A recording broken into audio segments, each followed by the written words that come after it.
Okay. All righty, let's get started here. I'm Alice Loy with Creative Startups. And if you know me, you know Lena Romfelt, who is our guest today and one of my favorite people on the planet. Lena is lead faculty with Creative Startups. She works with high tech, creative tech, and all kinds of other entrepreneurs around the world. And she is going to talk to us today about a term she has coined called Frontier Incubation. Before we jump into that, though, I want to encourage people to subscribe to our new Substack. And that link is up on the screen here. And I also want to encourage you to consider going over to YouTube, finding us there. We do Instagram Lives about once a week. Those are really fun, but connect with us on Substack, and then @Create Startups is our social handle all over the place. So today with Lena, I wanted to unpack an argument that she made. She's working on making the case that people who build ecosystems, in other words, people who build entrepreneurship ecosystems like us at Creative Startups, people who maybe run incubators, which are usually physical, like office spaces with programs and things that support entrepreneurs, or accelerators like we run, so online and community programs to help really get startups going. Ecosystem builders around the world need to stop trying to be outperformers and start being game changers. Lena, what do you mean by that? So do you want to, I can start by unpacking the terms. Yeah, because this is something that I talk about in the book Gear Up, where we make a distinction between companies that are outperforming and companies that are game changers. And companies that are outperforming, they trying to, like McDonald's or IBM, they strive to do a little bit better, a little bit smarter, a little bit faster than anyone else. They accepting the rules. They have kind of defined competitors. So it's in an established market space, very much. Game changers are the companies I love. Those are the ones who say, okay, let's just change the game here. Let's invent new business model or a different way of finding customers using a different technology. I think that, I'm very proud. I'm a Swede, and Skype is an excellent example of a game-changing company. Why use the plain old telephone system when you can use your computer and make a phone call for free? Yeah, voice over IP was a completely new technology all over the world. And now people building voice over IP VoIP companies beating Skype are trying to beat them at their game, but they aren't the game changers, right? They're the outperforming. They're going to outperform. Yeah. Yes. Okay. So we have outperformers, game changers. What does that matter to someone who runs an incubator or a co-working space in Indonesia?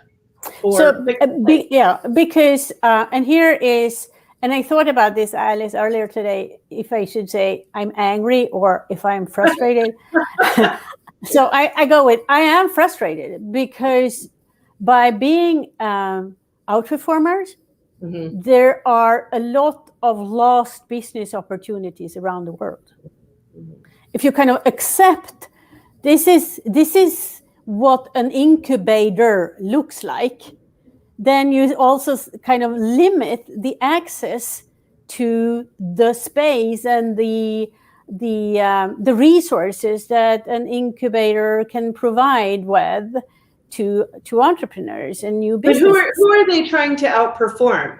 Each other. If you're saying they're limiting themselves by trying to outperform the existing model, who are they trying to outperform? So they trying to do a little bit better than all the other incubators, and all of them, as I said in the article, they strive to be Y Combinator. So they're all taking the Silicon Valley model that is great for Silicon Valley, but if you're in Indonesia or Kuwait or even frankly New Mexico, I mean, I don't think that if we're based in New Mexico, which has a total population of 2 million people, and if we tried to replicate Y Combinator but do a little better, we would completely fail. Yeah, and it's not, it's kind of if you are in the game of being an outperformer, you're looking for unicorns, whatever that is, or you're looking for the zebras.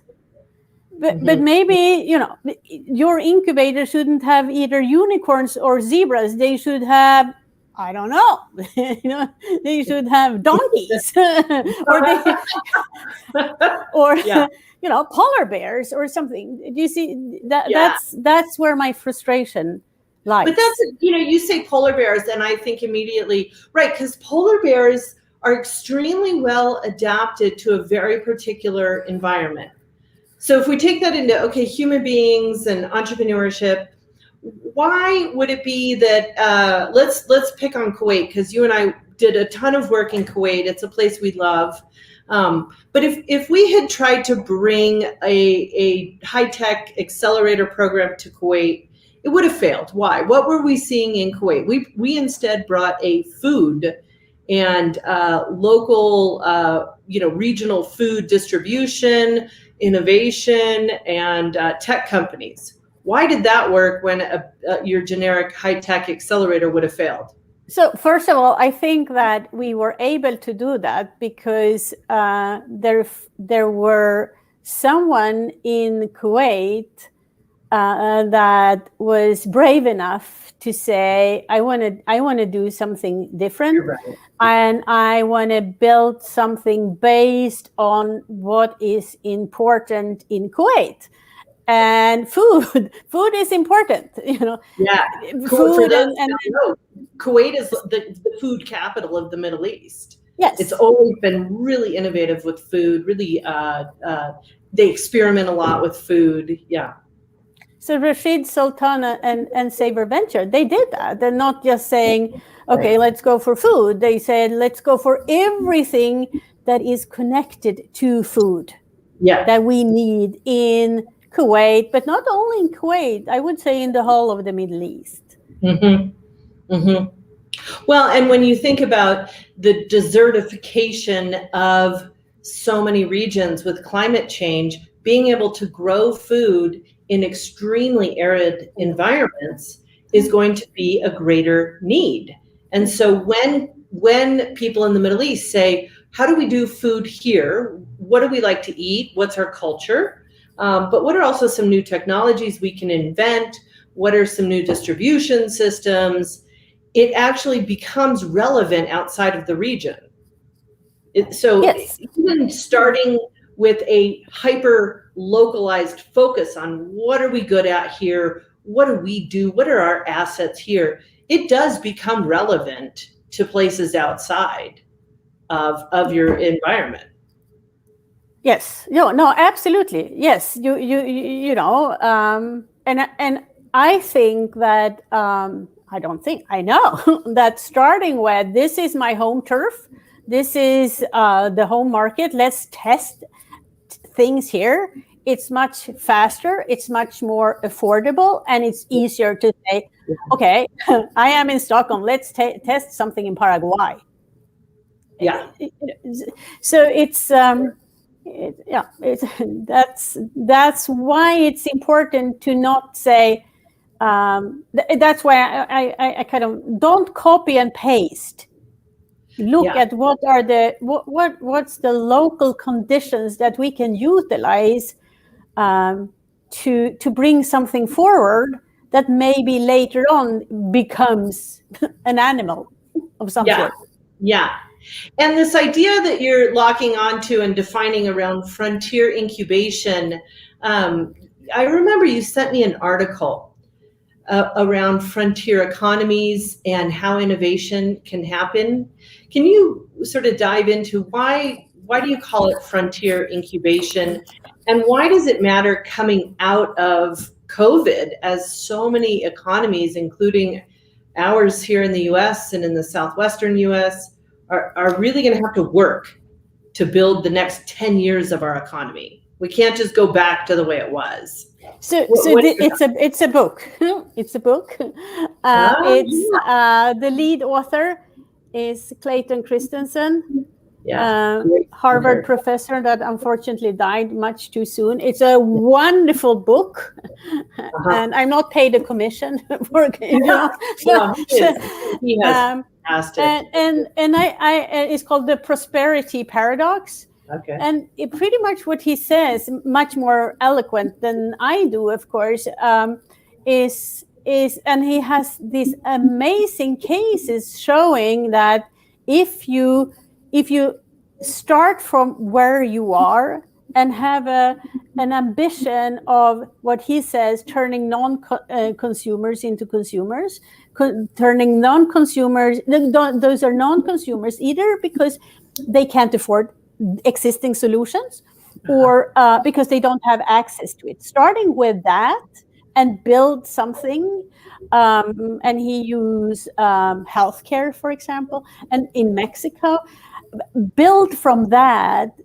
He then shows how these companies or how these business ideas turn into ideas that nowadays are used worldwide. Yeah. And investing in the entrepreneurs who, at Creative Startups, we call them weird and wonderful. Because if they're really game-changing, they look weird. They don't look like they're outperforming. They don't look like other companies, but a little better. They look weird. They're totally different. Yes. A good example for us is always Meow Wolf. So here in New Mexico, we said, okay, we're really good at arts and culture and experiences. People come to New Mexico for the beauty, for the food, for the hiking, the light. We're famous literally for our light. It's why Georgia O'Keeffe moved here. We offer world-class experiences, but our art scene was starting to decline. And the Meow Wolf Artist Collective said, what if we do it different and in the way that we do it, which is completely now, of course, in the New York Times called them this weekend, the Renowned Art Collective, which is because when we met them in 2014, they weren't renowned. They were just the weird kids who were doing amazing stuff. Well, they have now created a new genre of family-themed entertainment, because they completely broke the mold. They didn't even care about the mold. They couldn't stand the mold of, whatever highbrow art buying in galleries. They said, we don't care about that. That's not cool. And because they were game changing, they were able to do whatever worked, and it turned out to be what people wanted. They had an intuitive sense of what was possible.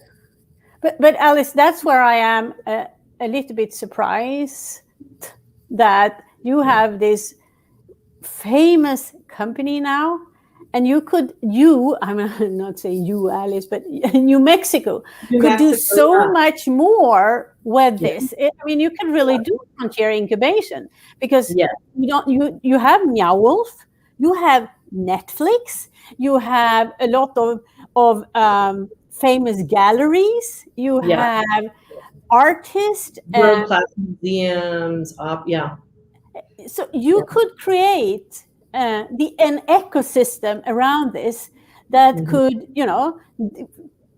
so that the next generation of something like Meow Wolf, not Meow Wolf, but something like Meow Wolf, that would have a birthing place in New Mexico. So I'm really thinking, why isn't that happening, Alice? Well, I mean, let's be honest. I think it's really hard for policymakers, and this is why folks who build ecosystems through investing in the private sector, like Brad Feld, would say, you can't wait for government and policy people to do it. You just have to go out there and literally bank on the entrepreneurs themselves. And I think what I'm hearing from you is that it's important that ecosystem builders who are investing in and supporting entrepreneurs stop looking for the entrepreneurs who are trying to do it a little bit better than it's done in Silicon Valley or New York or LA, and instead really look for those entrepreneurs who are weird and wonderful, but might build the next great marketplace of an entire category. But yes, the government and the policy and those people follow. Exactly. Game changing has to be led by first the entrepreneurs and then the people like us who support them.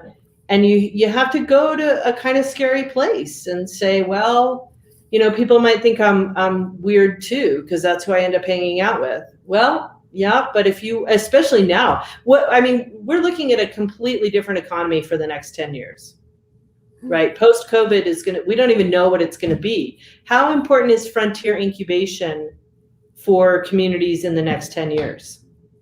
I mean, if you ask me, I would say it's tremendously important, because if you do Frontier Incubation, and that what it means really, Frontier being like, you always have to be on the edge, on the verge.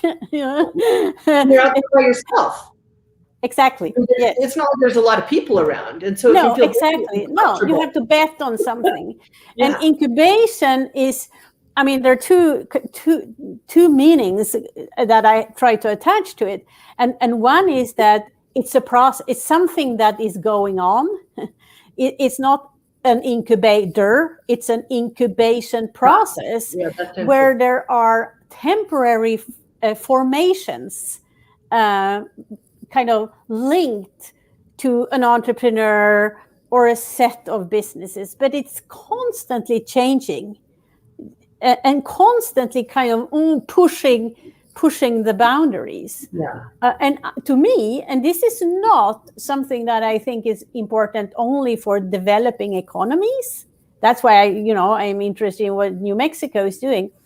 This is a way for how local communities can say, no, we can actually do something. We have the power of doing something by bringing in new organization, new entities, new actor, whatever you want to call it, into the entrepreneurial ecosystem, and encourage these actors to participate, to come up with new ideas. And my favorite, Alice, I just have to mention that, and that comes from something that when I was teaching at Stanford, I was just amazed when Stanford decided that any student that wanted to take during undergrad want to take an entrepreneurship course should have an opportunity to do that. So I think that everyone in New Mexico that wanted to take an entrepreneurship program, go through it, something, should be able to do that. They will not all start businesses, but they will pay more attention and come up with ideas and suggestions and say, okay, I work for a dentist. What is it that we can do? Do you see what I mean? Exactly. And I don't think that we will have, people waiting in line just to go through a program. But the awareness and this empowerment of the community, it could be amazing. Yeah, I 100% agree. If people let go of being like someone else, what's the old saying? Be yourself, everyone else is taken. It's really true. It's liberating in a lot of ways. So what are a couple of ideas then? You say one very practical thing is to go and invite other organizations to come and partner, to kind of bring that new thinking, new resource, kind of stir the mud up. What are some other practical things that ecosystem builders can do to support game-changing innovation, frontier incubation? Dare to be different.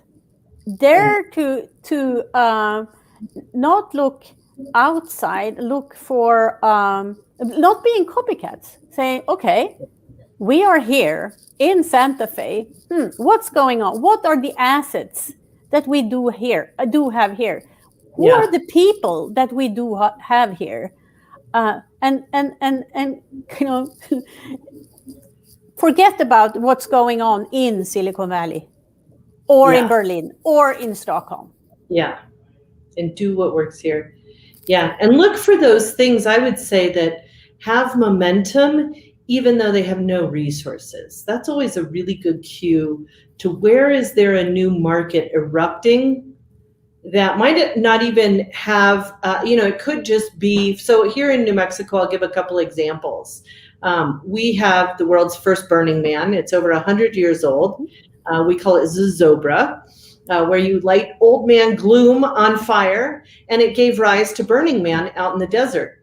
And about 10 years ago, there started to be enormous crowds. I mean, we're talking 20, 30,000. Well, 5 years ago, it was 60,000 people coming to Santa Fe for Zozobra. What does that tell you? And it's not a moneymaker.